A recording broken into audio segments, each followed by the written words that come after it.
اس لیے کہ میرے عزیز اصحاب کہف کا ذکر جب لوگوں کی بلائیں ٹال دیتا ہے تو یہ تو اصحاب کہف کے بھی سردار اور وسیلہ ہیں جن کا ذکر ہم کرنے کے لیے بیٹھے ہیں۔ امت اس وقت جو مصیبتوں سے دوچار ہے، جو امت کا قتل عام ہے دنیا کے اندر، اس کی سب سے بڑی وجہ یہ بھی ہے کہ نبی اور آل نبی کا وہ حق ادا نہیں کیا گیا جیسا کہ حق ادا کرنے کا فرض تھا۔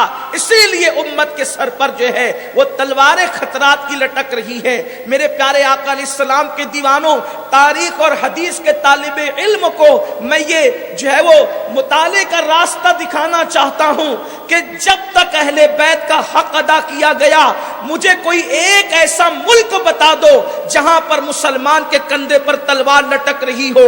جس دن سے اہل بیت کا گلستان لوٹا گیا ہے، اس دن سے جو تلوار باہر نکلی ہے وہ آج تک کے تلوار اندر ہونے کو تیار نہیں ہے، اور مہدی کے دور تک کے تیار نہیں ہوگی، کیونکہ یہ میں نہیں کہتا۔ آپ مجھے بتائیں صدیق اکبر کے دور میں کون سا خوف و ہراس تھا، فاروق اعظم کے دور میں کون سا خوف و ہراس تھا؟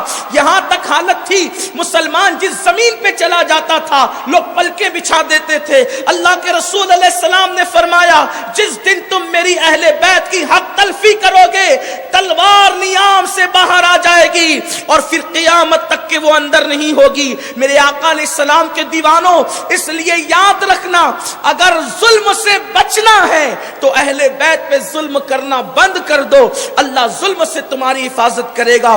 رسول اللہ اور ان کی اہل بیت کا حق ادا کرو، حق کے تعظیم ادا کرو۔ اللہ اکبر۔ تو عرض یہ کر رہا تھا، آئیے صبح کربل چلتے ہیں۔ صبح صادق آتی ہے، صبح صادق کے وقت اللہ اکبر ذرا تجزیہ کریں، ذہن حاضر رکھیں۔ اگر کوئی 12 گھنٹے کا 14 گھنٹے کا کوئی روزہ رکھ لے تو جس وقت افطار کا ٹائم آتا ہے لوگوں کے ہاتھوں کی تسبیح چھوٹ چھوٹ کر گرتی ہے، لوگوں کے ہاتھوں کی تسبیح چھوٹ چھوٹ کر گرتی ہے، اس لیے کہ 12 گھنٹے سے پانی نہیں پیا ہے، حالانکہ فریج کا ٹھنڈا پانی دسترخوان پہ موجود ہے، مٹکے بھرے ہوئے ہیں، تھوڑی دیر میں پانی پیے گا۔ ہائے ہائے، اس وقت لوگ یہ بھی کہتے ہیں مؤذن کہیں اذان دینا بھول تو نہیں گیا، افطار کا اعلان کرنا بھول تو نہیں گیا۔ مگر واہ اہل بیت مصطفیٰ، ساقی کوثر کے نواسے، اللہ اکبر، جن کے نانا کی خیرات، اللہ اکبر، جن کے نانا کی خیرات میں پانی برستا ہے، اناج اگتا ہے، لوگوں کو خیرات ملتی ہے، اللہ اکبر، کھاتے ہیں تیرے در کا، پیتے ہیں تیرے در کا، پانی ہے تیرا پانی، دانا ہے تیرا دانا، سب کچھ ان کے در کی خیرات ہے، ان پہ کھانا پانی بند ہے، 3 دن کے پیاسے ہیں، اللہ اکبر، جن کو پانی پینے کے لیے میسر نہ تھا ان کو وضو کے لیے پانی کہاں سے میسر تھا؟ امام نے تیمم کیا، امام کے ساتھیوں نے تیمم کیا، اور اللہ اکبر، اب سب جانتے ہیں کہ زندگی کی آخری نماز پڑھی جا رہی ہے، اس کے بعد اب نماز پڑھنے کا موقع نہیں ملے گا۔ اللہ اکبر، جن کے گھر میں شریعت مطہرہ نازل ہوئی، جن کے گھر میں اللہ کا قرآن نازل ہوا، جن کے گھر سے لوگوں کو نماز سکھائی گئی، اللہ اکبر، اب وہ نماز پڑھنے والے ہیں اور زندگی کی آخری نماز پڑھنے والے ہیں۔ میرے امام نے اپنے شہزادے ہم شبیہ پیغمبر، ہم شبیہ رسول مولا علی اکبر کو حکم دیا، علی اکبر اذان پڑھو، گویا کہ آج کی نماز کیسی خوبصورت نماز ہے۔ ایک بات آپ کو بتاؤں، اللہ اکبر، جب کوئی مؤذن اذان دیتا ہے تو اس کی آواز خوبصورت ہو تو ضروری نہیں ہوتا کہ اس کا چہرہ بھی خوبصورت ہے۔ اذان خوبصورت ہے، آواز خوبصورت ہے، لیکن چہرہ خوبصورت تو ضروری نہیں ہے۔ چہرہ خوبصورت ہے، اذان خوبصورت ہے، آواز خوبصورت ہے ضروری نہیں ہے۔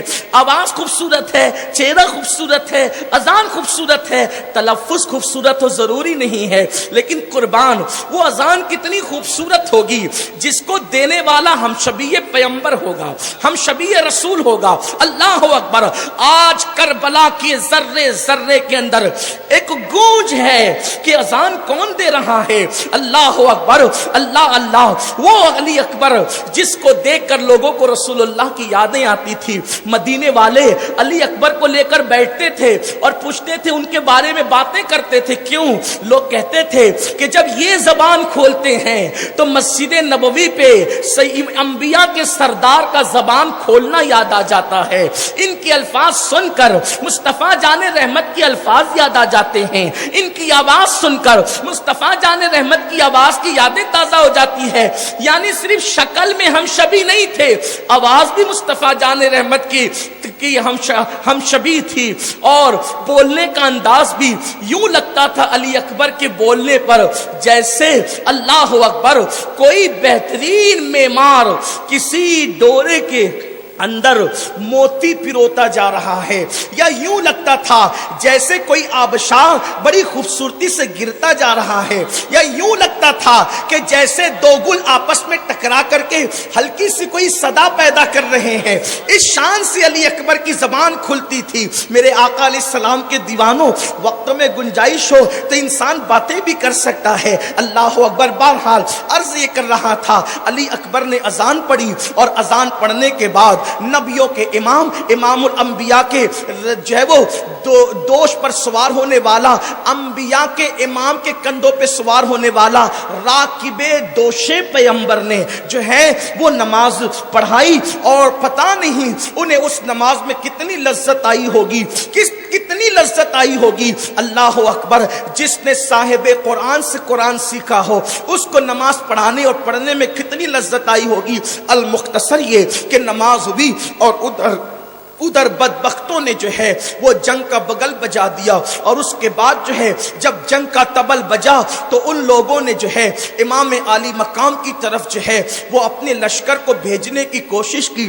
ادھر امام نے دیکھا تو امام نے بھی جو ہے اپنے چند نفوس کو کھڑا کیا، اور اپنے لشکر کا علم جو ہے، علم یعنی پرچم جو ہے وہ مولا عباس کے ہاتھوں میں دیا. اسی لیے ان کو عباس علمدار کہتے ہیں. میرے آقا علیہ السلام کے دیوانوں، عباس کے ہاتھوں میں علم ہے، خوبصورت چہرے صفے لگا رہے ہیں.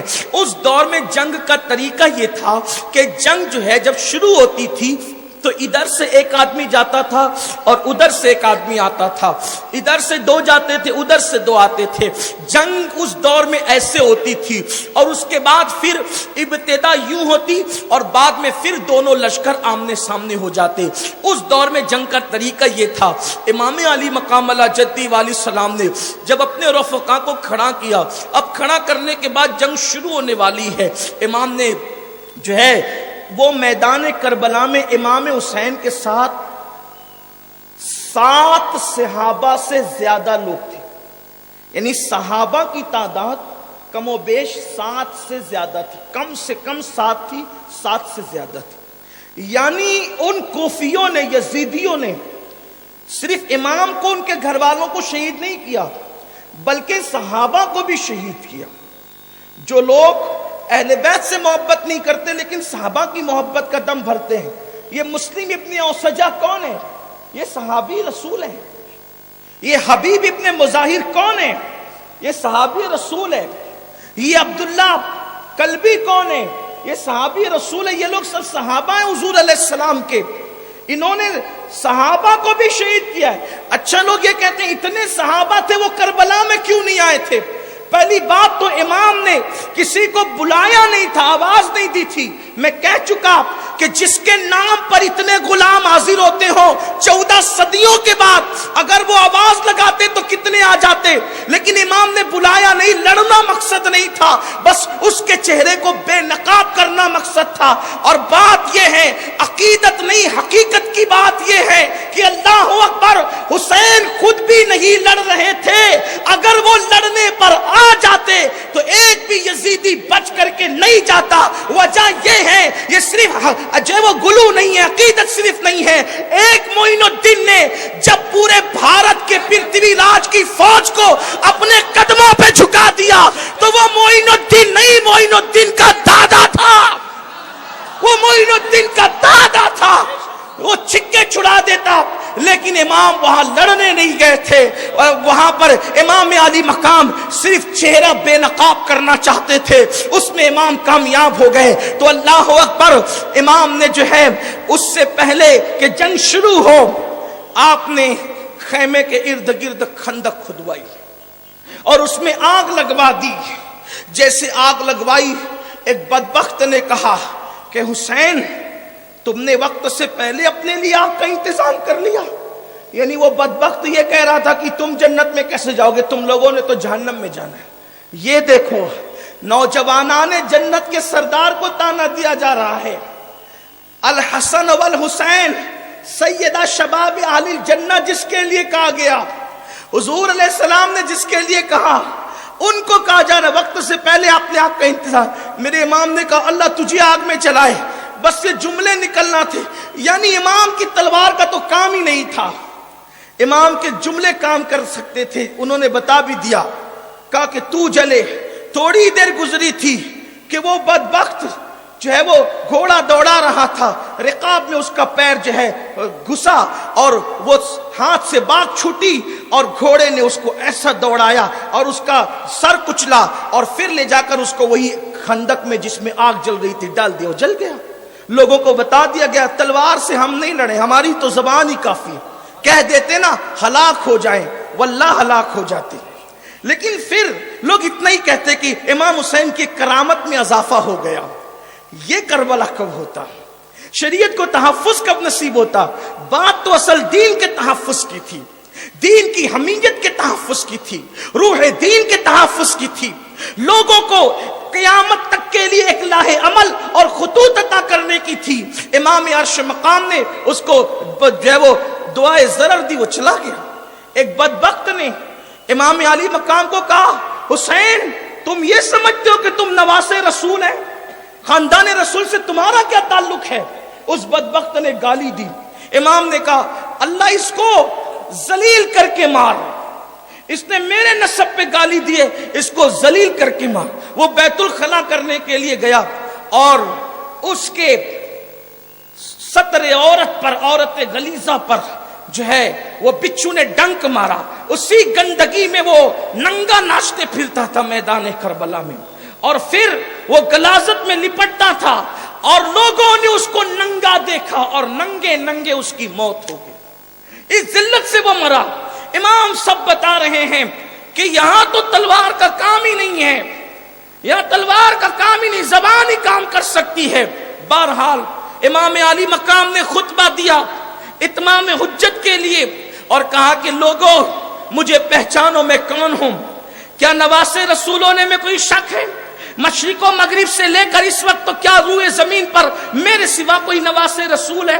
بتاؤ, میں خود آیا, تم نے مجھے کتنے خطوط لکھے, وہ فلاں وہ سب موجود تھے, خط لکھنے والے بدبخت سب موجود تھے. وہ فلاں تو نے خط نہیں لکھا تھا, تم نے نہیں لکھا تھا, تم نے نہیں لکھا تھا. نام لے لے کر کے آپ نے فرمایا تمہارے دستخط نہیں تھے, تمہارے دستخط نہیں تھے, سب سے کہا. لیکن امام علی مقام کہہ رہے تھے سنو, میرے خون سے اپنے ہاتھوں کو رنگین مت کرنا ورنہ میرے نانا کی شفاعت تمہیں نصیب نہیں ہوگی. اور پھر سنو, میرے بعد تم لڑ پڑو گے آپس میں, تمہارے اندر پھوٹ پڑ جائے گی, میرے بعد تم بھی قتل کیے جاؤ گے, تم سے راحتیں چھین لی جائے گی, تم سے عشرتیں چھین لی جائے گی. بہت کچھ کہا امام نے, لیکن ان کے دلوں پہ مہر لگ گئی تھی. وہ کہتے ہیں آپ کیا کہہ رہے ہیں, ہمیں کچھ سمجھ میں نہیں آ رہا ہے, یا بیعت کرو یا لڑائی کرو. اس کے بعد جو ہے یسار اور سالم یہ دونوں جو ہے وہ بدبخت ادھر سے آئے اور ادھر سے انہوں نے کہا کہ ہمارے سامنے کسی مد مقابل کو بھیجو. امام عرش مقام علی جدی علیہ السلام نے ایک تاریخی روایت کے مطابق جو ہے ابھی کسی کو بھیجنا ہی چاہتے تھے کہ حضرت جناب حر نے عمر بن سعد سے کہا ہم ان سے لڑنے والے ہیں.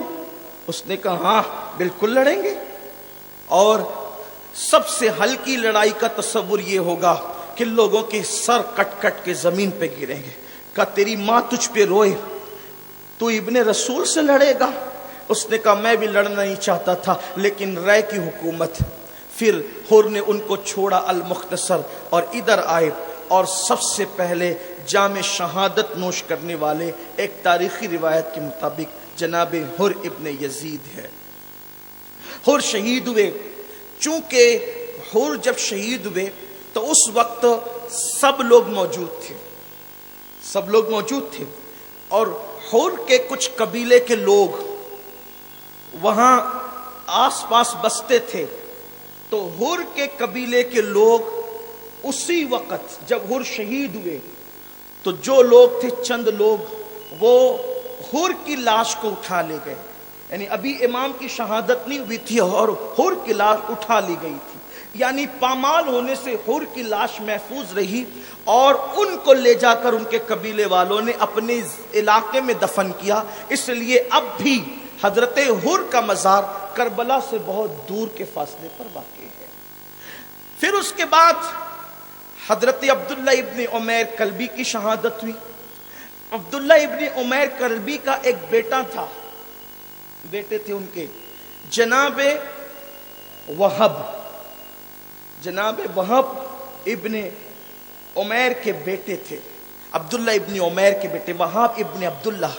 ابھی ان کی شادی کو صرف 17 دن ہوئے، صرف 17 دن، اور جب پتا چلا کہ امام کربلا میں ہیں تو وہب کی امی نے وہب سے کہا تھا، وہب امام کربلا میں ہیں اور تیری شادی کو 17 دن ہوئے ہیں، تو اس وقت شادی کی لذتیں لوٹ رہا ہے اور زہرا کا جایا مصیبت میں ہے، اگر تو میرے دودھ کا حق ادا کر سکتا ہے تو ایک کام کر کہ تو اپنی زندگی کی بہاریں میری بیوی کے بیٹے کے قدموں پہ قربان کر کے مجھے سرخرو کر دے۔ تو پھر جناب عبداللہ کے بعد ان کے بیٹے جناب وہب جو 17 دن کے دولہا تھے ان کی شہادت ہوئی۔ حضرت مسلم ابن اوسجا کی شہادت ہوئی، بھی صحابی رسول ہیں، اب ایک کی شہادت پڑھنے کا موقع نہیں، صرف اصول برکت کے لیے ان کے نام لے لیے جائیں۔ مسلم ابن اوسجا اپنی فیملی کے ساتھ میدان کربلا میں تھے۔ جب مسلم ابن اوسجا کی شہادت ہوئی تو آپ کا 11 سال کا بچہ کمر میں تلوار لگا کر جو ہے وہ میدان کربلا کی طرف بھاگنے لگا۔ حالانکہ جب مسلم ابن اوسجا کی شہادت ہو رہی تھی، آخری سانسیں لے رہے تھے، تو ان کے دوست حضرت حبیب کہتے ہیں کہ مسلم اگر کوئی وصیت ہو تو کر دو آپ کی اولاد گھر والوں کے حوالے سے۔ حضرت مسلم ابن اوسجا نے کہا کوئی یاد نہیں آتا، بس وصیت یہ ہے کہ امام سے پہلے ان کے قدموں پہ اپنی جان قربان کر دینا۔ ان کا حق یہ ہے کہ ان کے قدموں پہ جان قربان ہو جائے۔ میرے جوانوں، میری قوم کے جوانوں، یہ دین بڑی محنتوں سے سینچا گیا ہے، خون سے سینچا گیا ہے۔ اس دین کو، اس دین کی قدر کرو، اس دین کی قدر کرو۔ نماز چھوڑنے سے پہلے سوچو کہ اس دین کو کس نے محنتوں سے سینچا گیا ہے۔ فلموں کی ٹاکیز میں قدم رکھنے سے پہلے سوچو اس دین کو کتنی محنتوں سے سینچا گیا ہے۔ یہ خواتین اسلام آئی ہیں ہزاروں کی تعداد میں، اگر قوم کی کوئی بیٹی کسی نوجوان کے ہاتھ پر اپنی آبرو کا سودا کرتی ہے اور اپنی آبرو بیچتی ہے، اس سے پہلے وہ سوچے کہ حیا کو بچانے کے لیے کتنی بڑی قربانی دی گئی ہے۔ یہ دین اتنے سستے میں ہمارے گھر تک نہیں پہنچا ہے۔ دین کی قدر کرو، ورنہ کہیں ایسا نہ ہو کہ تمہارا اہل بیت سے محبت کرنے والوں کی فہرست سے نام خارج کر دیا جائے اور اللہ نہ کرے یزیدیوں میں تمہارا نام لکھ دیا جائے۔ اس لیے جس دین کے لیے قربانی دی گئی ہے اس دین کے لیے کم سے کم عمل کرنے کی کوشش کرو۔ گناہوں سے بچو، پاپ سے بچو، جرائم سے بچو، شریعت کو سینے سے لگاؤ، کیونکہ شریعت سے بڑھ کر دنیا میں کوئی چیز نہیں ہے۔ اللہ کے دین سے بڑھ کر، ایمان سے بڑھ کر کوئی چیز نہیں ہے۔ ایمان کا سودا مت کرنا، جان دے دینا، ایمان کا سودا مت کرنا، جان دے دینا، اسلام کا سودا مت کرنا، جان دے دینا، شریعت کا سودا مت کرنا۔ یہی کربلا کا پیغام ہے اور اس کو آپ کو یاد رکھنا ہے، اپنی نسلوں میں منتقل کرنا ہے۔ 17 دن کا دولہا جام شہادت نوش کرتا ہے۔ مسلم ابن اوسجا کی شہادت ہوتی ہے۔ دنیا سے جاتے جاتے مسلم اپنے دوستوں کو کہتے ہیں کہ تم جو ہے امام پر اپنی جان قربان کر دینا۔ اس کے بعد مسلم ابن اوسجا کی شہادت ہوئی۔ 11 سال کا ایک بچہ چھوٹی سی تلوار کمر میں لٹکا کر کے میدان کی طرف دوڑنے لگا۔ امام نے پکڑ کر پوچھا کون ہے تو کہا کہ میں مسلم ابن اوسجا کا بیٹا ہوں۔ تجھے کس نے بھیجا؟ میری امی نے مجھے بھیجا۔ کیوں بھیجا؟ کہا کہ بیٹے جا، تیرا باپ تو شہید ہو گیا، تو بھی آل نبی پہ قربان ہو جا۔ اللہ اکبر! کتنی بڑی قربانی ہے، 11 سال کا بچہ ماں سجا کے بھیج رہی ہے۔ اس کے بعد حضرت حبیب ابن مظاہر، یہ بھی صحابی رسول ہیں، ان کی بھی شہادت ہوتی ہے۔ اس طرح سے ایک ایک کر کے آوان و انصار کی شہادت ہوتی ہے۔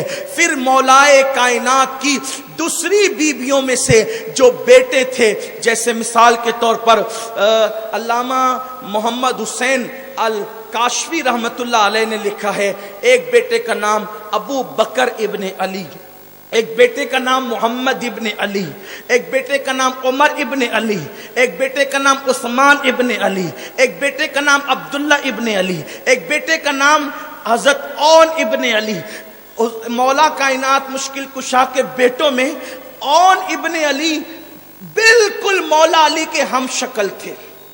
اون ابن علی، اون نام بھی مولا علی کرم اللہ تعالی وجہ الکریم کے بیٹے کا ہے، اور اپنے بھائی کے نام پہ سیدہ زینب نے اپنے بیٹے کا نام اون رکھا تھا، وہ بھی اون و محمد کربلا میں موجود تھے۔ یہ اتنے جو ہے وہ نام تھے۔ یہاں ایک چھوٹی سی بات اور عرض کر دوں، اس سے پتہ چلتا ہے کہ خلفائے راشدین اور مولا علی میں کوئی جھگڑا نہیں تھا، بلکہ علی ان کو بزرگ مانتے تھے، اس لیے کہ جو جس کو بزرگ مانتا ہے اسی کے نام پر اپنے بچوں کے نام رکھتا ہے۔ باب مدینۃ العلم کے یہاں ناموں کی کوئی کمی نہیں تھی، علی نے یہ نام رکھ کر بتا دیا کہ ابو بکر بھی میرا ہے، عمر بھی میرا ہے، عثمان بھی میرا ہے۔ اب ذرا ان کے نام پہ نعرے لگا دیجئے، نعرہ تحقیق، نعرہ تحقیق، نعرہ تحقیق، نعرہ تحقیق، تحقیق، مصطفیٰ، اصحاب رسول، اصحاب رسول، نعرہ حیدری۔ یہ اپنے اہل سنت کا مسلک ہے کہ جو یہ قصے گڑے ہوئے نا کہ اس کا حق غصب کیا اور اس کا، اگر کوئی کسی کا حق غصب کرے گا تو وہ اپنے بچوں کا نام اس کے نام پہ تھوڑی رکھے گا، جس کو بزرگ سمجھتا ہے اس کے نام پہ نام رکھے گا۔ اور یہ بات میں بعد کے لوگوں کی نہیں کہہ رہا ہوں، 300 سال پہلے والے مورخ کا میں حوالہ دے رہا ہوں آپ کو کہ یہ نام ہے علی مرتضیٰ کے گھر میں، تو یہ سب بیٹے مولا مشکل کشا کے شہید ہوئے۔ اچھا، ان میں سے اکثر بیٹے، اور وہ نام تو میں لوں گا ہی نا، آپ کو پتا ہے کون سا نام؟ قمر بنو ہاشم، باب الحوائج، وارث مولا مشکل کشا، وارث فاتح خیبر، شیر خدا کا شیر۔ شیر خدا کا شیر اس لیے کہہ رہا ہوں کہ مولا علی نے ان کا نام عباس رکھا، اور عباس کا مطلب کیا ہوتا ہے پتہ ہے؟ غرانے والا شیر۔ عباس کا مطلب ہے غرانے والا شیر۔ تو علی کے گھر میں نام بھی شیروں کی طرح ہے، علی کے گھر میں نام بھی شیروں کی طرح ہے، غرانے والا شیر۔ ان کے 3 بیٹے تھے، ان میں سے ایک بیٹے کا نام ہے عبید اللہ ابن عباس۔ وہ 2 بیٹوں سے نسل نہیں چلی، لیکن عبید اللہ ابن عباس کی نسل آج بھی دنیا میں موجود ہے، اور تحدیث نعمت کے لیے کہ جناب عباس ابن علی کی جو اولاد ہے الحمدللہ ان میں اکثریت کا تعلق اہل سنت و جماعت سے ہے۔ میں نے ان بزرگوں کی زیارت کی ہے جو عباس غازی عباس کی اولاد میں سے ہے، الحمدللہ علی احسان ہی۔ یعنی اہل سنت کا مسلک وہ مضبوط مسلک ہے کہ جس میں عباس ابن علی کی اولاد بھی ہے اور حسین ابن علی کی اولاد بھی ہے، حسن ابن علی کی اولاد بھی ہے۔ اسی لیے میرا امام پکار اٹھتا ہے، اہل سنت کا ہے بیڑا پار، اصحاب حضور نجم ہے اور ناؤ ہے اطرت رسول اللہ کی۔ تو یہ بہت زیادہ بیٹے ہوئے ان کے یہاں، اسی لیے ان کی امی کا جو نام تھا وہ نام تھا فاطمہ۔ ان کی ماں کا عباس کی، حضرت عباس غازی عباس کی امی کا اصل نام تھا اتفاق سے فاطمہ، اور ان کی کنیت تھی ام بنین۔ ام بنین مطلب بیٹوں کی ماں۔ ہر ماں بیٹوں کی ماں ہوتی ہے، ہر ماں بیٹوں کی ماں ہوتی، ان کو بیٹوں کی ماں فاطمہ کو کیوں کہا گیا؟ اس کی وجہ یہ تھی کسی کے بیٹے بڑھاپے میں کام آنے کے لیے پیدا ہوتے ہیں، کسی کے بیٹے کمانے کے لیے پیدا ہوتے ہیں، کسی کے بیٹے نسل چلانے کے لیے پیدا ہوتے ہیں، لیکن ام بنین کے بیٹے صرف اس لیے پیدا ہوئے تھے کہ وہ کربلا میں امام حسین کے کام آ جائیں۔ یہ تھا اصل معاملہ۔ تو وہ سب شہید ہوئے، وہ سب بھائیوں کی شہادت ہوئی۔ پھر عبداللہ ابن حسن کی شہادت ہوئی، عبداللہ ابن حسن کی شہادت ہوئی۔ عبداللہ ابن حسن کی شہادت کے بعد سارے آوان و انصار، حضرت مسلم ابن عقیل کے 2 بیٹوں کی شہادت ہوئی، حضرت مسلم ابن عقیل کے بھائیوں کی شہادت ہوئی۔ اس طرح سے ایک ایک کر کے سب نے جام شہادت نوش کیا۔ اب وہ خیمے جو بھرے ہوئے تھے وہ سب خالی ہو گئے، اور ان میں اب چند نفوذ بچے۔ جب عبداللہ ابن حسن یعنی امام حسن کے بیٹے حضرت عبداللہ کی جب شہادت ہو گئی، تو اس وقت حضرت امام قاسم جو امام حسن کے بیٹے تھے وہ اپنی ماں کے پاس گئے، کہنے لگے امی میرا بھائی شہید ہو گیا، میرے کئی چچے شہید ہو گئے، آوان و انصار شہید ہو گئے، آپ ایک کام کریں، چچا جان سے کہیں کہ وہ مجھے میدان میں جانے کی اجازت دیں۔ حضرت امام حسن کی بیوی اور امام قاسم کی امی حضرت امام حسین کی بارگاہ میں آئی، کہنے لگی کہ آپ سے میری گزارش ہے کہ میرے بیٹے قاسم کو آپ میدان میں جانے دیں۔ امام نے سر جھکا کر کے خاموشی اختیار فرمائی۔ تھوڑی دیر وہ کھڑی رہی اور چلی گئیں، اس لیے کہ ان کا خیمہ الگ تھا، خواتین کے خیمے الگ الگ تھے، امام حسین کا خیمہ الگ تھا۔ اس طرح سے ابھی بھی اس کی جو ہے وہ حیات کسی نہ کسی اعتبار سے میدان کربلا میں موجود ہے۔ امام جب خاموش ہو گئے تو وہ چلی گئی۔ امام قاسم نے پوچھا کیا ہوا امی؟ کہا وہ تو کوئی جواب ہی نہیں دیتے۔ وہ آئے، آنے کے بعد جو ہے امام قاسم نے سرکار امام حسین سے کہا چچا مجھے میدان میں جانے دیں۔ فرمایا نہیں، تم نے نہیں جانا ہے، تمہارا بھائی چھوٹا ہے، چھوٹے کا مستقبل کس نے دیکھا؟ حسن مسنہ چھوٹا ہے، اس کا مستقبل کس نے دیکھا؟ میرے بھائی کی نشانی ہو، اگر تم کٹ گئے تو میرے بھیا کی نسل کس سے چلے گی؟ تم نے نہیں جانا۔ حضرت امام قاسم سیدہ زینب کے پاس جا کے کہتے ہیں پھوپھی آج قاسم یتیم ہو گیا۔ حضرت زینب سے امام قاسم نے کہا پھوپھی آج آپ کا قاسم یتیم ہو گیا۔ پھوپھی نے سر پہ ہاتھ پھیرا، کہا میرے لال دل کو چھلنی نہ کر، آج ایسی بات کیوں کہتا ہے؟ کہا پھوپھی جس دن سے میرے ابا کی شہادت ہوئی تھی اس دن سے لے کے آج تک میرے چچا نے مجھے احساس نہیں ہونے دیا تھا کہ قاسم یتیم ہے۔ جملے مکمل ہونے سے پہلے مراد پوری کر دیتے تھے۔ کبھی میں نے اپنے چچا سے نہ نہیں سنا تھا، پھوپھی آج میں نے اپنے چچا سے نہ سنا ہے۔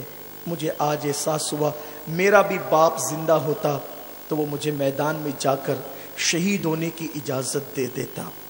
ایسے میں امام قاسم بے چین ہوئے، اور بے چین ہو کر کے آپ نے اپنے وجود پر جو ہے بے قراری سے ہاتھ ملنا شروع کیا۔ تو آپ کے بازو پر ایک تعویذ بندھا ہوا تھا، اس پہ ہاتھ پڑا تو جیسے امام قاسم کو گویا کہ گزرا ہوا زمانہ یاد آ گیا، اور امام قاسم علیہ جدہ علیہ السلام نے فوراً وہ دن یاد کیا جو دن 28 صفر کا دن تھا، اور امام حسن مجتبیٰ جب الٹی کرتے تھے، قے کرتے تھے تو اس میں آنتوں کے ٹکڑے کٹ کٹ کے نکلتے تھے۔ لیکن اس وقت جب آنتوں کے ٹکڑے کٹ کٹ کے نکلتے تھے تو امام نے اپنے بیٹے حضرت قاسم سے کہا تھا قاسم کاغذ اور قلم لا، کچھ لکھ کر دینا چاہتا ہوں۔ اس مصیبت میں بھی جب ٹکڑے آنتوں کے کٹ کٹ کے نکل رہے تھے تو آپ نے کاغذ اور قلم منگا کر کچھ لکھا، کہا بیٹا جب تجھ پہ بہت بڑی مصیبت آئے اس وقت یہ میری تحریر کھول کے پڑھنا، اس کو اپنے بازو پہ باندھ لیا تھا۔ شہادت حسن کے بعد سے لے کر میدان کربلا میں پہنچنے تک چچا نے کبھی مصیبت دیکھنے ہی نہیں دی۔ امام حسین نے کبھی انہیں غم دیکھنے ہی نہیں دیا، اپنی اولاد سے زیادہ چاہا، اپنی اولاد سے زیادہ انہیں خوشیاں عطا کی. لیکن آج جب نہیں کہا نا تو کہا کہ آج مصیبت آ گئی، اور وہ کھولا تو اس میں لکھا ہوا تھا، مضمون یہ تھا، میرے بیٹے میرے دل کے چین، میری آنکھوں کی ٹھنڈک، مجھے یقین ہے کہ تو آج میدان کربلا میں ہے اور میرے بھائی حسین کا کوئی ساتھ دینے والا نہیں ہے. میرا حکم ہے کہ میرے بھائی پر اپنی جان قربان کر دے اور شہید ہو جا. امام قاسم یہ تحریر لے کر اپنی پھوپھی سے کہتے پھوپھی دیکھو اب مجھے کون روک سکتا ہے. المختصر یہ وہ تحریر امام حسین کو دکھائی گئی. امام تحریر دیکھ کر بہت روئے. امام تحریر دیکھ کر کہا کہ اب میں اپنے بھائی کی روح کو ناراض نہیں کر سکتا. جاؤ.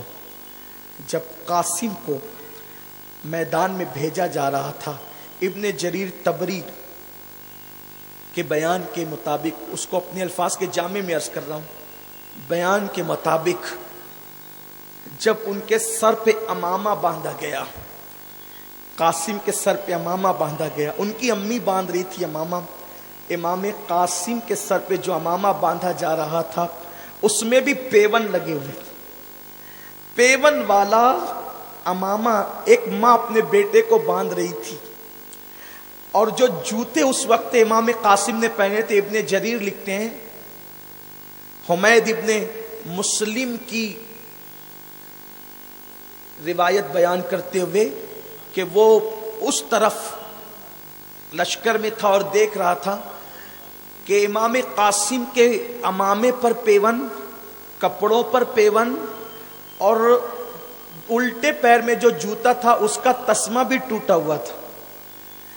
لیکن ابن مسلم کہتا ہے کہ اس کا چہرہ اتنا چمک رہا تھا کہ ایسا لگتا تھا کہ جیسے اس کی چمک کی وجہ سے کربلا کے ذرے جگمگانے لگے. اتنا خوبصورت تھا وہ جوان جسے قاسم کہتے ہیں. اور پھر امام علی مقام نے امام قاسم کو گھوڑے پہ سوار کر کے میدان کی طرف روانہ کیا. امام قاسم جب میدان میں آئے تو آنے کے بعد ان کو دیکھ کر کسی میں ہمت نہیں تھی کہ آ کر کے ان کا مقابلہ کرتے. آپ نے اعلان کیا میں حسن کا بیٹا ہوں اور علی کا پوتا ہوں. جب گھوڑا آگے بڑھ رہا تھا تو ان کی امی نے کہا تھا قاسم دنیا تیرے باپ کو بزدلی کا تانا نہ دے، دنیا یہ نہ کہے کہ حسن کو جنگ کرنے نہیں آتی تھی، جا کر کے اس داغ کو دھول دے کہ تو کسی بہادر باپ کا بیٹا ہے. امام قاسم چلے اور چلنے کے بعد جب گئے تو سامنے کسی میں ہمت نہیں تھی. یہ کوئی مبالغہ نہیں ہے، ابن جریر کو اٹھا کر دیکھے. ابن جریر طبری اس شخص کا نام ہے کہ جس کی تفسیر بھی لوگوں کے درمیان ایک سند کی حیثیت رکھتی ہے. یہ ابن جریر اس ہستی کا نام ہے. ابن جریر طبری کہتے ہیں کہ کسی میں ہمت نہیں تھی مقابلہ کرنے کی، اور وہ کہہ رہے تھے میں علی کا پوتا حسن کا بیٹا ہوں، آؤ کون مجھ سے مقابلہ کرنا چاہتا ہے. کوئی نہیں آیا. تو حضرت امام قاسم رضی اللہ تعالی نے کہا ابن سعد تو آ نکل کر، اگر تیرے اندر ہمت ہے تو مجھ سے مقابلہ کر. 3 دن کی پیاس ہے، 4تھا دن شروع ہو چکا ہے، 4تھا دن بھی چڑھنے لگا ہے. ایسے میں آپ جو ہے مبازرت طلب فرما رہے ہیں. ابن سعد نے دیکھا کہ یہ تو حسن کا بیٹا علی کا پوتا ہے. اس نے ارزق نامی پہلوان کو کہا کہ تو جا، اس لیے کہ تو 10,000 روپے تنخواہ لیتا ہے یزید سے، اس لیے تو نے جانا ہے. اس نے کہا یہ چھوٹے بچے سے میں کیا جنگ کروں گا، یہ مجھ سے کیا جنگ کرے گا. اور اس کے بعد کہا کہ مجھے جانا جو ہے اس کے سامنے میری توہین ہے، اس لیے کہ میں 1000 لوگوں سے اکیلا لڑ سکتا ہوں، اس بچے کے سامنے مجھے بھیج کے میری توہین نہ کر. اس نے کہا وہ بچہ دکھ رہا ہے تجھے، لیکن وہ علی کا بچہ ہے، تجھے نہیں پتا ہے، وہ علی ابن ابو طالب کا پوتا ہے، تجھے نہیں پتا ہے. اس نے کہا دیکھ میرا ایک ہی بیٹا اس کا کام تمام کرے گا. اس نے ایک بیٹے کو بھیجا. امام نے بلا مبالغہ ایک تلوار میں ایک وار میں اس کے 2 ٹکڑے کیے. اس کے بعد اس نے دوسرے کو بھیجا، دوسرے کے بھی ایک ہی وار میں 2 ٹکڑے کیے. تیسرے اور چوتھے کا انجام بھی یہی کیا آخر کار وہ مست ہاتھی کی طرح جب امام کی طرف بڑھا تو حضرت امام علی مقام یہ منظر دیکھ رہے تھے کہ میرے قاسم کے سامنے اب ارزق آ رہا ہے، 1000 سے جو اکیلے لڑ سکتا ہے وہ آ رہا ہے۔ امام نے سر سجدے میں رکھا، اللہ میرے لال کی لاج رکھنا۔ ابھی امام یہ دعا ہی کر رہے تھے کہ حضرت امام قاسم نے کہا چچا سجدے سے سر اٹھائیں، اللہ نے آپ کی دعا کو سن لیا ہے، میں نے ارزق کے 2 ٹکڑے کر دیے ہیں۔ ارزق کے 2 ٹکڑے کر دیے تھے حضرت امام قاسم رضی اللہ تعالیٰ نے، لیکن کیے بھی کس شان سے تھے کہ جب اس نے تلوار لہرائی اور امام قاسم پہ حملہ کیا تو انہوں نے جو ہے وہ ڈھال پہ روکا، اس سے امام قاسم کے ہاتھ پر زخم آ گیا، لیکن جیسے ہی زخم آیا تو حضرت امام قاسم نے فرمایا اتنا بڑا پہلوان ہے، تجھے جنگ کے اصول یاد نہیں ہے، تجھے تو زین کسنا بھی نہیں آتی ہے۔ جیسے اس نے زین کی طرف دیکھا امام نے زوردار وار کر کے اس کے 2 ٹکڑے کر دیے۔ اللہ اکبر، یہ منظر ابن سعد نے دیکھا، اس نے کہا اس بچے سے اکیلے لڑو گے تو یہ پورا لشکر صاف کر دے گا، پیاسے ہے تو یہ حال ہے، ایک کام کرو چاروں طرف سے اس کو گھیر لو۔ حضرت امام قاسم کو جب چاروں طرف سے گھیر لیا گیا اور ہر طرف سے تیر برسائے جانے لگے، تاریخی ایک روایت کے مطابق جب امام قاسم کو چاروں طرف سے گھیر کر کے تیر برسائے لگے، نیزے مارنے لگے، امام قاسم جو ہے گھوڑے سے زمین پر تشریف لائے۔ ایک تاریخی روایت یہ بھی ہے کہ جس وقت امام قاسم گھوڑے سے نیچے آئے آواز دی میرے چچا میری خبر لو۔ امام علی مقام وہاں سے نکل کر جب آپ جو ہے اپنا گھوڑا دوڑانے لگے، اتنے ٹائم میں اتنے وقت میں ان ظالموں نے حضرت امام قاسم کو شہید کر دیا، اور صرف شہید ہی نہیں کیا بلکہ شہید کر کے قاسم کے لاش پر اتنے گھوڑے دوڑائے جیسے کسی چیز کو بار بار مار کر جب مارا جاتا ہے تو وہ چیز کیسے پتلی ہوتی چلی جاتی ہے، پھیلتی چلی جاتی ہے۔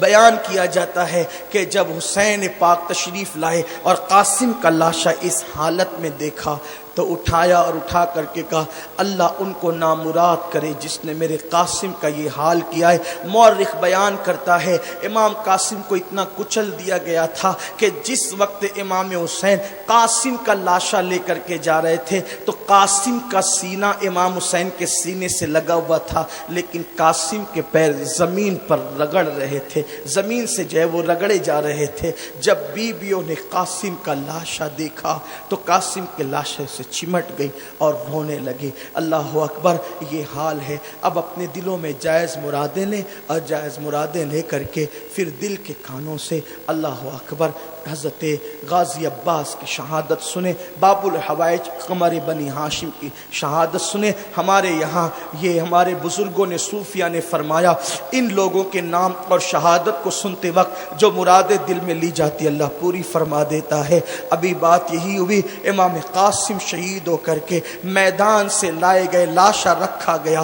ادھر سکینہ نے عباس سے کہا چچا آپ سے جب بھی میں نے جو مانگا آپ نے مجھے عطا کیا، میرے چچا آپ کی سکینہ پیاسی ہے، بھیا علی اصغر پیاسا ہے، چچا تھوڑا سا پانی لا دو، تھوڑا سا پانی لا دو چچا، ہم آپ کے بڑے احسان مند ہیں اور مزید احسان مند رہیں گے، اس لیے کہ میرا بھیا پیاس کی وجہ سے کبھی پیروں کو پھیلاتا ہے، کبھی پیروں کو سمیٹتا ہے، کبھی مٹھیوں کو کھولتا ہے، کبھی مٹھیوں کو بند کرتا ہے، چچا تھوڑا سا پانی لا دیں آپ۔ حضرت عباس علمدار نے جو ہے مشکیزہ کندھے پہ ڈالا، 2 لوٹے ہاتھ میں لیے اور اس وقت حضرت امام سے کہا آقا مجھے اجازت دے کہ میں میدان میں جاؤں۔ حالانکہ کئی بار یہ میدان میں لڑ کے جا کے آ چکے تھے، تاریخ میں آتے جا کے آ چکے تھے۔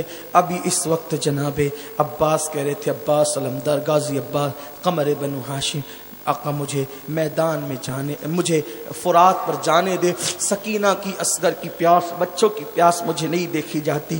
امام نے عرش مقام نے کہا نہیں عباس نہیں، تم جاؤ گے تو میری کمر ٹوٹ جائے گی، تم جاؤ گے تو میرے لشکر کا علم کون سنبھالے گا، تم نے نہیں جانا۔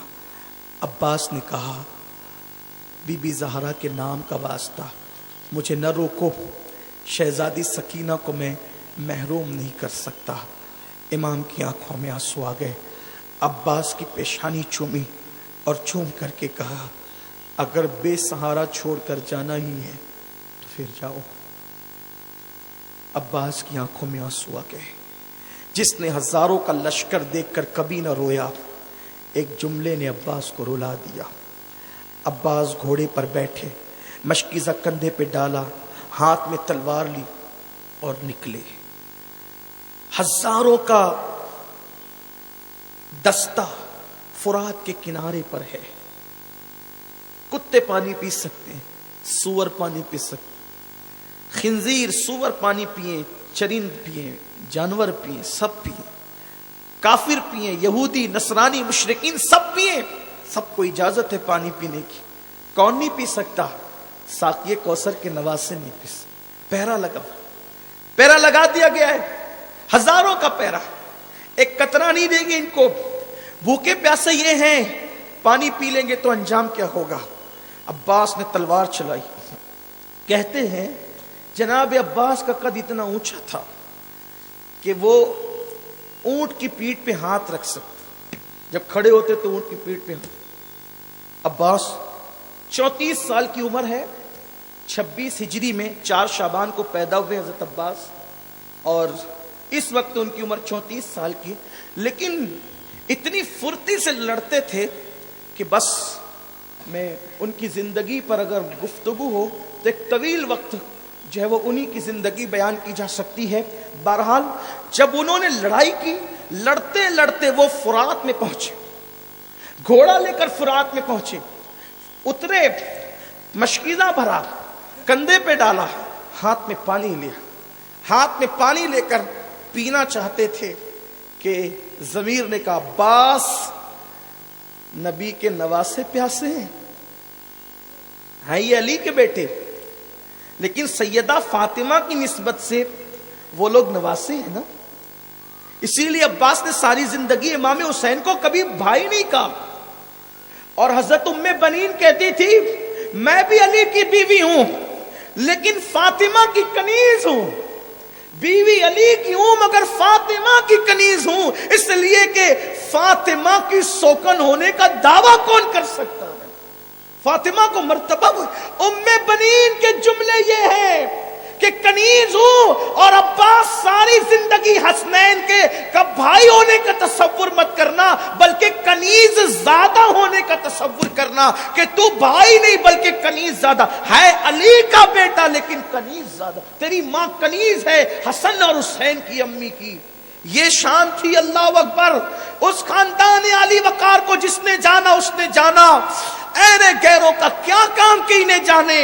ارے جو ان کو جان لیتے ہیں پھر جبریل جیسے بھی اجازت کے بغیر گھر میں نہیں آتے۔ ان کو جاننے کا معاملہ ہے، ان کی معرفت کا معاملہ ہے، بلکہ ان کی معرفت جس کو نصیب ہو جاتی ہے وہ اللہ کا ولی بنا دیا جاتا ہے، اسے مقام ولایت عطا کر دیا جاتا ہے، اس لیے کہ ان کی معرفت نبی کی معرفت ہے، نبی کی معرفت خدا کی معرفت ہے، اور خدا ہی کی معرفت کو مقام ولایت کہتے ہیں۔ عباس نے کہا آقا میں چلا، اور گئے فرات میں گئے، پانی ہاتھ میں لیا تو سکینہ اور اصغر کی پیاس یاد ہے، کہا کہ نواسے رسول پیاسا ہے، میں کیسے پی، پانی چھوڑ دیا۔ تاریخ میں آتا گھوڑے سے کہا تو پی لے، اس نے بھی منہ ہٹا کر کے گویا کہ کیا اللہ نے مخلوق کے دل میں بھی اہل بیت کی محبت تھی۔ کوئی سے کہانی قصہ کہے تو شوق سے کہے ہم عشق کے بندے ہیں۔ گھوڑے نے بھی پانی نہ پی کر بتایا میں بھی حسینی ہوں۔ مولا عباس غازی عباس ہو جو ہے وہ اپنی سواری پر بیٹھے گھوڑے پر ایڑ لگا دی، شمر لعین نے آواز لگائی خبردار ایک قطرہ بھی پانی خیمے میں پہنچنے نہیں پائے ورنہ کوئی بچ کے نہیں۔ اب اپنی عورتوں کو بیوہ ہونے سے، اپنے بچوں کو یتیم ہونے سے بچانا ہے، پانی مت جانے دو۔ لوگ بڑھ کر آئے، عباس مقابلہ کرتے رہے، ایک ایک وار میں کئی کے ٹکڑے کیے، لیکن پیچھے سے ایک بدبخت آیا، اس نے حضرت عباس کے ایک ہاتھ پر وار کیا، ہاتھ کٹ کے گرا۔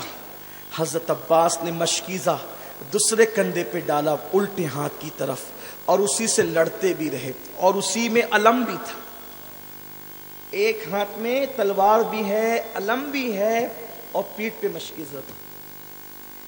دوسرا ہاتھ کاٹا تو مشکیزے کو دانت سے پکڑا اور کٹے ہوئے بازو سے حسین کا علم سنبھالا، کٹے ہوئے بازو سے حسین کا علم سنبھالا، اور جیسے گھوڑا تیزی سے دوڑا رہے تھے کہ میں تو شہید ہوا، لیکن پانی سکینہ تک پہنچے، علی اصغر تک پانی پہنچے۔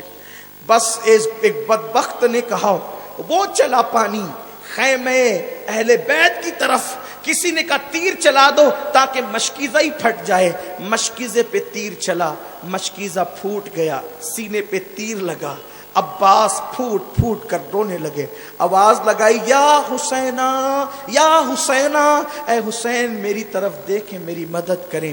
اور آپ جانتے ہیں یہ کہتے ہوئے عباس گھوڑے سے زمین کی طرف آئے۔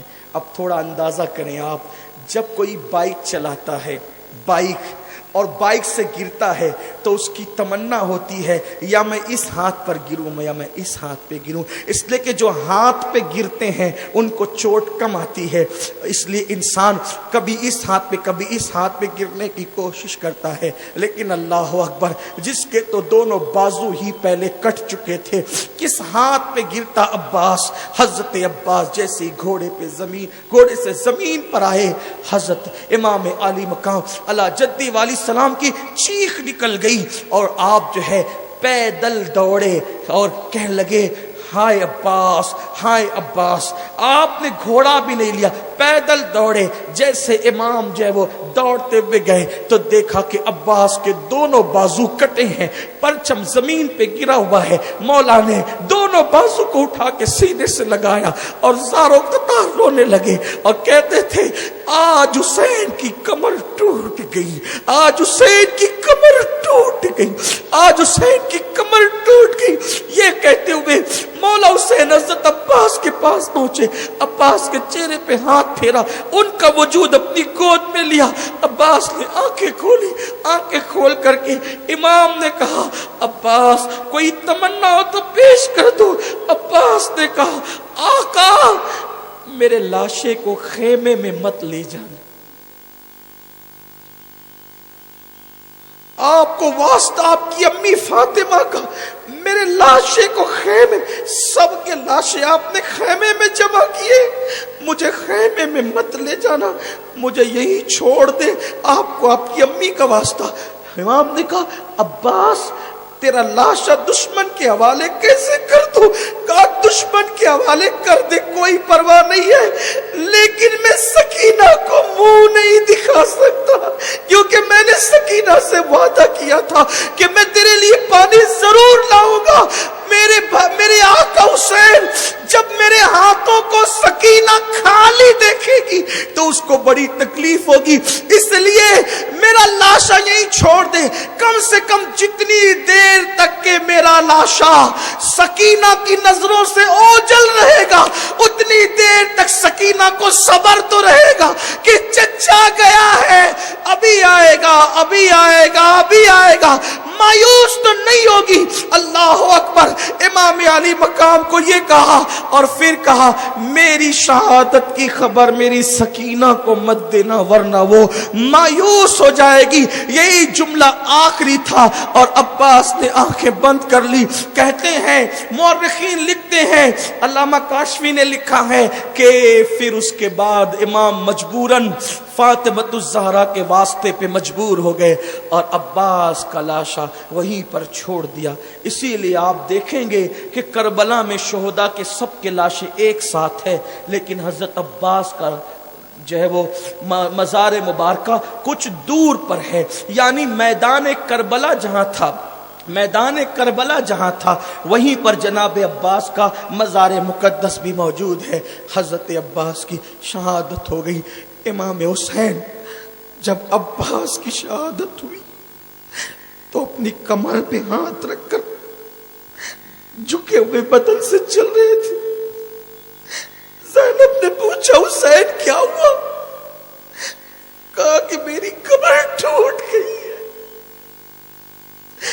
میرا بھائی دنیا سے چلا گیا، میری کمر ٹوٹ گئی۔ صرف زبان سے نہیں کہا، واقعی اس کا اثر کمر پہ محسوس کیا امام نے۔ امام کہتے ہیں زینب میری کمر ٹوٹ گئی ہے۔ سیدہ زینب بھائی سے لپٹ لپٹ کے رونے لگی۔ ابھی یہی کچھ ہو رہا تھا۔ امام نے کہا زینب چہرے پہ تماچے مت لگانا، ماتم نہیں کرنا، آؤ فگا نہیں کرنا، آؤ بکا نہیں کرنا، تمہیں بہت صبر کرنا ہے۔ اب میں نے جانا ہے میدان کربلا میں اور ان ظالموں سے میں نے جنگ کرنی ہے۔ ابھی یہ گفتگو ہو ہی رہی تھی کہ حضرت مولا علی اکبر ہم شبیہ پیغمبر، ہائے ہائے، ایک میت ہوتی ہے تو کتنے دن تک لوگوں کو دکھ ہوتا ہے، ایک میت پہ کتنا دکھ ہوتا ہے۔ ایک بچہ مر جاتا ہے تو مائیں برسوں یاد رکھتی ہے، ابھی یہ گیا تو ابھی یہ گیا تو ابھی یہ گیا تو ابھی یہ گیا، صبح سے لاشیں اٹھا رہے، اور ابھی ہم شبیہ پیغمبر بیٹا سامنے آ کے کھڑا ہوتا ہے، ابا میں بھی جاؤں گا۔ بس حصول برکت کے لیے چند جملے مولا علی اکبر کی بارگاہ میں خراج پیش کر رہا ہوں۔ اللہ میری نوکری اہل بیت کی بارگاہ میں غلامی کی نظر قبول کر لے۔ پوری شہادت نہیں پڑھ سکتا، بس مختصر اتنا۔ امام نے کہا تم نہیں جاؤ گے، تم نے نہیں جانا ہے، تم نے نہیں جانا ہے۔ علی اکبر نے کہا سب شہید ہوں، سب شہادت کے مرتبے پائیں، میں محروم رہوں؟ ابا مجھے جانے دے، جانے دے، آپ نے، تم نہیں جاؤ گے۔ کس منہ سے اجازت دو تمہیں؟ ہم شبیہ رسول، تصویر رسول ہو، جب نانا کی یاد آتی ہے تو ہم تمہیں دیکھتے ہیں، تمہارے بعد کس کو دیکھیں گے؟ کہا کہ آپ کے بعد میں نہیں جی سکتا ابا جان، میں آپ سے پہلے جاؤں گا۔ سب جانتے تھے نا کہ کہاں ان کو قائل کیا جا سکتا ہے، مائل کیا جا سکتا ہے۔ فوراً علی اکبر نے کہا ابا آپ کے نانا کا واسطہ مجھے جانے دو نا۔ جیسے بیٹے نے نانا کا نام لیا، مولا حسین پھوٹ پھوٹ کے رونے لگے۔ یہاں پر آپ بھی اور بچوں کے باپ ہو، میں بھی ہوں، اللہ سب کی اولاد سلامت رکھے۔ بچے گھر سے اسکول کے لیے نکلتے ہیں تو دل کتنا بے چین رہتا ہے، بچے اسکول سے لیٹ آتے ہیں تو گھر والے کتنے بے چین ہو جاتے۔ 56 سال کا ایک باپ 18 سال کے بیٹے کو سینے سے لگا رہا تھا، یہ کہہ کر کہ ٹھیک ہے نانا کا واسطہ دیا ہے جاؤ۔ ایک باپ جب کسی بیٹے کے سر پہ امامہ باندھتا ہے 18 تو شادی کا دولہا بنا کے حسین تمہارے صبر کو کس منہ سے سلام کروں۔ امام حسین اپنے بیٹے کے سر پہ امامہ باندھ رہے، شادی کا نہیں شہادت کا، شہادت کا دولہا بنا رہے۔ المختصر یہ کہ گھوڑے پہ بٹھایا اور کہا کہ جاؤ تمہاری امیوں کو سلام کر لو۔ 3 بیویاں تھیں کربلا میں، حضرت شیر بانو، حضرت رباب، حضرت لیلہ، اور بیویوں حیرت میں دیکھ رہی تھی تصویر رسول کو، شبیہ پیغمبر کو۔ ایسے میں علی اکبر آخری سلام کرتے ہیں، یہ خون کا ایک ایک قطرہ پوری امت کے سر پر قرض ہے قیامت تک۔ دین کے لیے کچھ کیجئے، دین کے لیے کچھ کیجئے، دین کو ہلکا مت سمجھیے۔ آج بھی اللہ کا دین تمہیں آواز دے رہا ہے، دین کے لیے کچھ کیجئے۔ جان نہیں دے سکتے تو وقت دو، دولت دو، ٹائم دو۔ امام نے اپنے بیٹے کو شہادت کا دولہا بنایا، بیویوں کے پاس بھیجا۔ سیدہ زینب سینے سے چمٹا کر کے رونے لگی، پیشانیوں کو بوسہ دینے لگی۔ علی اکبر کہتے جلدی کرو، مجھے چھوڑو، جلدی کرو۔ امام علی اکبر کو گھوڑے پہ بٹھایا گیا۔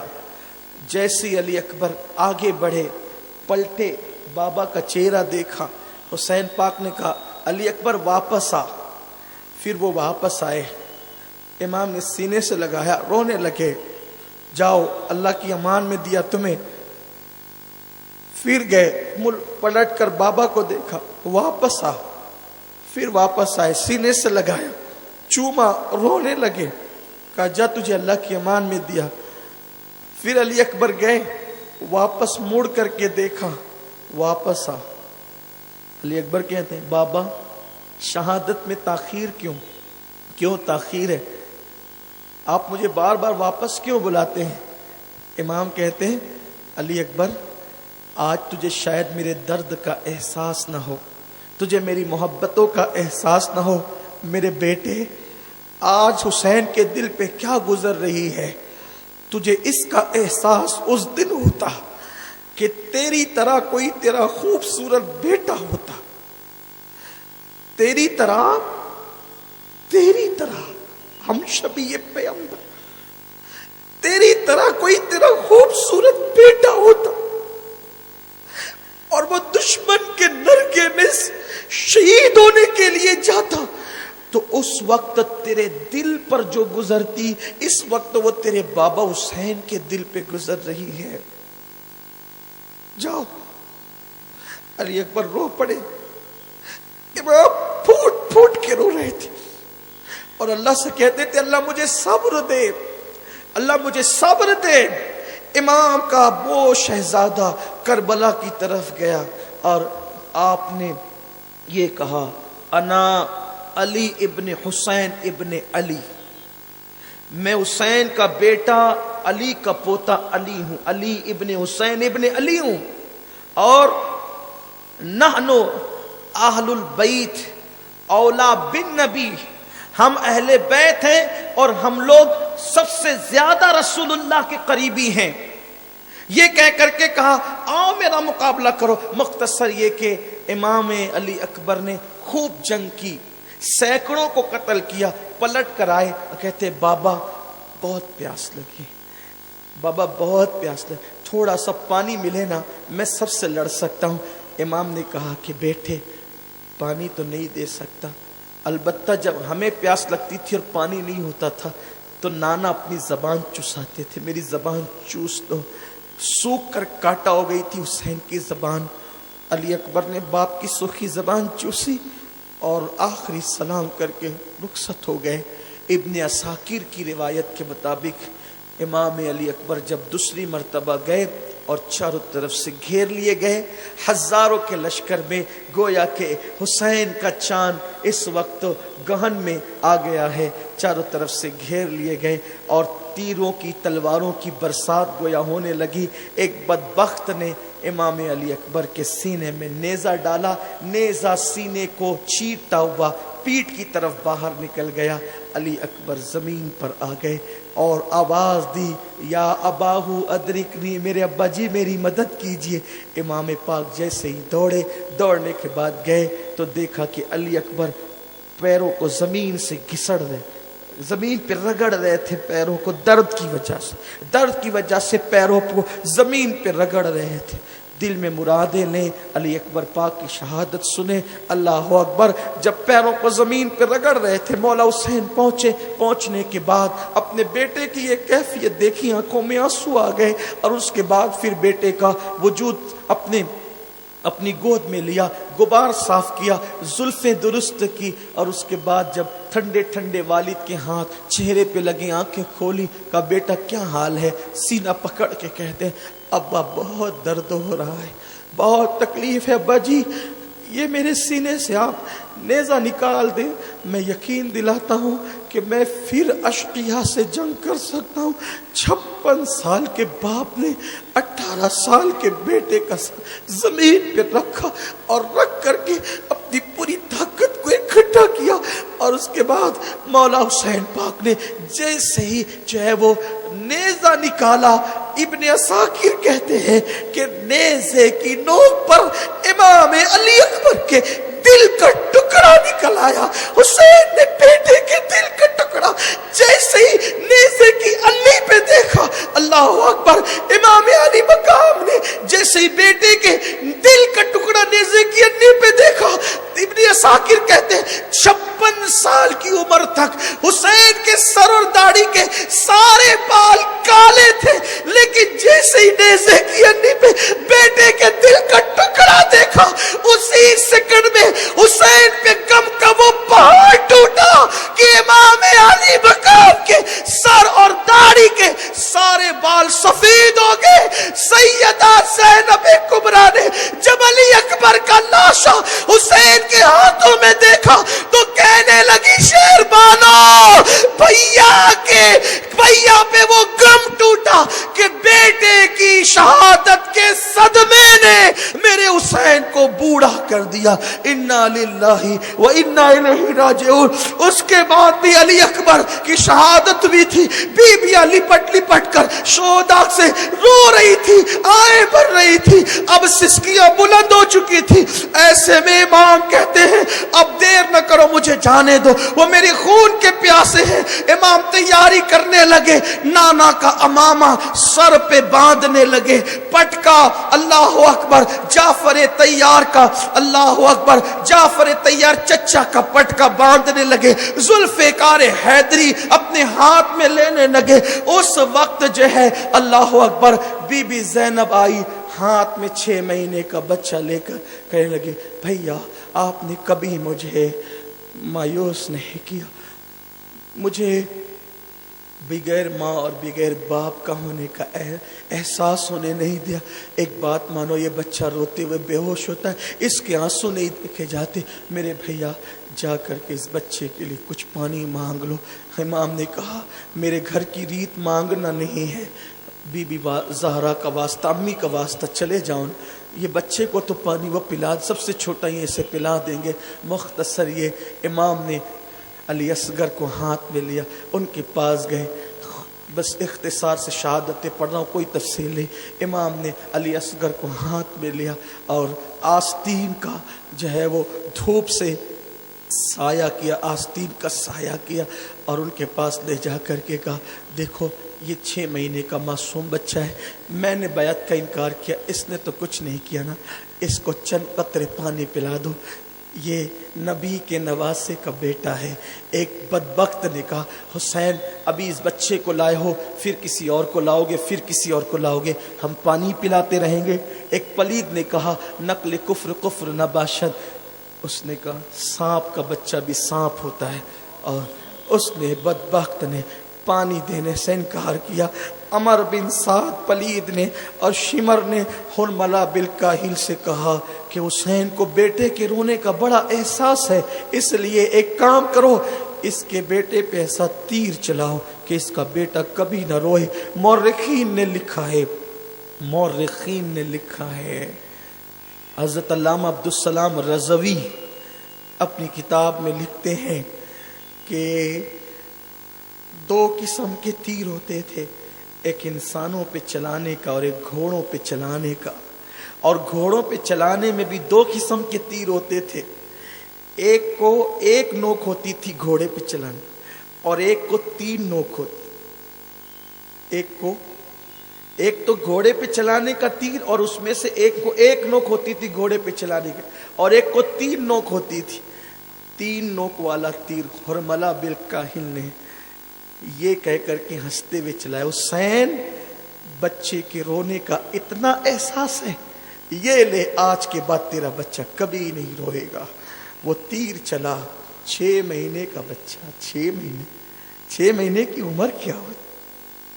میرے ملک کے مشرکین بھی 6 مہینے کے بچوں پہ رحم کرتے, کافر بھی 6 مہینے کے بچوں پہ رحم کرتے.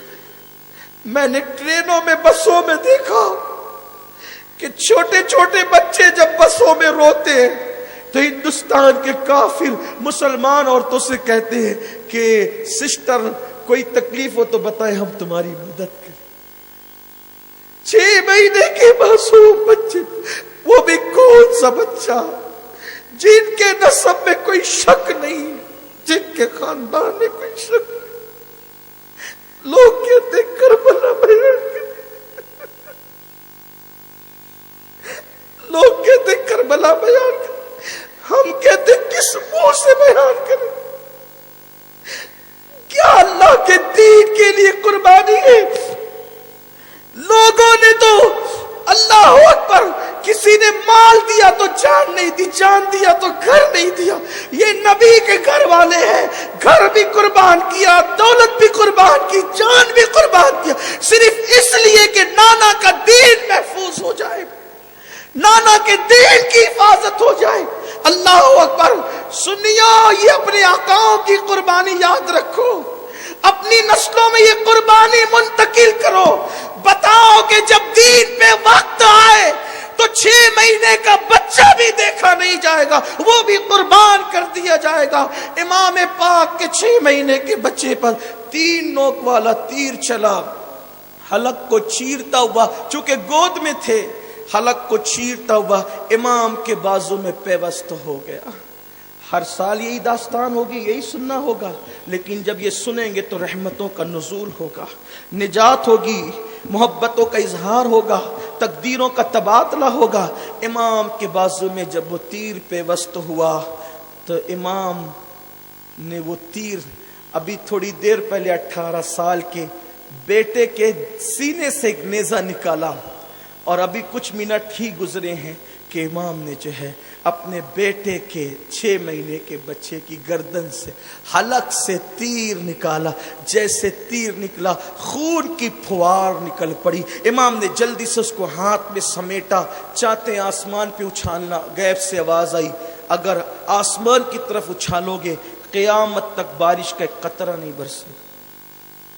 زمین پہ ڈالنا چاہ، آواز آئی قیامت تک اناج نہیں اگے گا۔ امام نے وہی اپنے چہرے پہ مل لیا، اللہ تو گواہ رہنا قیامت میں حسین اسی حالت میں آئے گا، تیری بارگاہ میں، تیری عدالت میں اپنی آل کے خون کا مطالبہ کرنے کے لیے اسی انداز سے آئے گا۔ امام نے چہرے پہ خون ملا اور اس کے بعد 6 مہینے کے بچے کو اٹھا کے کہا 18 سال کی قربانی قبول کر لی ہے، 6 مہینے کی یہ معصوم سی قربانی بھی قبول کر لے۔ جیسے امام آ رہے تھے بیویاں باتیں کر رہی تھی، دیکھا ہم نے پہلے ہی کہا تھا نا کہ بچے کو پانی دے دیں گے، دیکھو بچے کی رونے کی آواز نہیں آ رہی ہے۔ زینب آگے بڑھی، ہاتھ پھیلائے، بھیا ہم نے تو پہلے ہی کہا تھا نا کہ بچے کو پانی دے دیں گے۔ کہا ہاں میری بہن تیرے بچے کو پانی تو مل گیا، لیکن الحمدللہ یزیدیوں کے ہاتھوں سے نہیں، ساقی کوثر کے ہاتھ سے پانی مل گیا۔ اب دل پہ ہاتھ رکھو، کلیجے تھامو، اب نواسے رسول کی باری ہے۔ امام علی مقام سر پہ امامہ باندھ چکے ہیں، تیاری کر چکے ہیں، نکلنا چاہتے ہیں۔ بے ہوش زین العابدین کو دامن کی ہوا دی جاتی ہے، امام زین العابدین ہوش میں آتے ہیں۔ ابا سارے خیمے خالی ہو گئے، اب جانے دینا اپنے زین العابدین کو۔ نہیں میرے بیٹے، تجھے واسطہ ہے تیرے نانا کا، تیرے دادا کا، تیری دادی کا، تو نے نہیں لڑنا ہے۔ شہادت قبول، پروگرام قبول، تمہاری مرادیں بھی قبول۔ مالیگاؤں والوں، اللہ تمہاری نسلوں کو آباد رکھے، اللہ تمہیں کبھی کسی غم میں رونا نصیب نہ فرمائے، اللہ کبھی کسی بلا میں مبتلا نہ فرمائے۔ اگر آپ بیٹھے رہیں گے تو شہادت پڑھ دوں گا، سب بیٹھ رہے، کوئی اٹھے گا نہیں تو شہادت پڑھوں گا۔ ذرا ہاتھ اٹھا لے، مجھے بتا دے، ہاں مجھے پتا ہے، درود شریف پڑھ لے، مجھے پتا ہے تم کربلا والے ہو، یہ ہلکی سی بارش ہو رہی ہے، اس سے بڑی بھی ہوگی تو نہیں جاؤ گے، اس سے بڑی بھی ہوگی تو نہیں جاؤ گے، مجھے پتا ہے، بس بات مکمل کر رہا ہوں، توجہ دے۔ امام زین العابدین کا تم نے نہیں لڑنا، اس لیے کہ تم سے ہی امام پیدا ہوں گے، تم سے ہی حسینی نسل چلے گی۔ پھر میرے امام نے سینے سے لگایا، اور وہ جو علوم تھے، وہ علوم جو رسول اللہ کے سینے سے علی پاک کے سینے میں آئے، علی پاک کے سینے سے حسین پاک کے سینے میں آئے تھے، حسین پاک نے اپنے سینے کے علوم انڈیل دیے امام زین العابدین کے سینے میں۔ آپ نے سنا نا، میں نے آپ کو اس سے پہلے کی نشستوں میں بتایا کہ بعض علوم اہل بیت کے لیے مخصوص ہے، وہ علوم اور کسی کو نہیں دیے جاتے خاندان نبوت کے سوا، اور کسی کا حصہ نہیں ہوتے۔ کبھی کوئی بندہ اس منصب پر آ جائے تو پھر ان کے سامنے وہ کھولے جاتے ہیں، ورنہ اس راز کو اہل بیت تک محدود رکھا جاتا ہے۔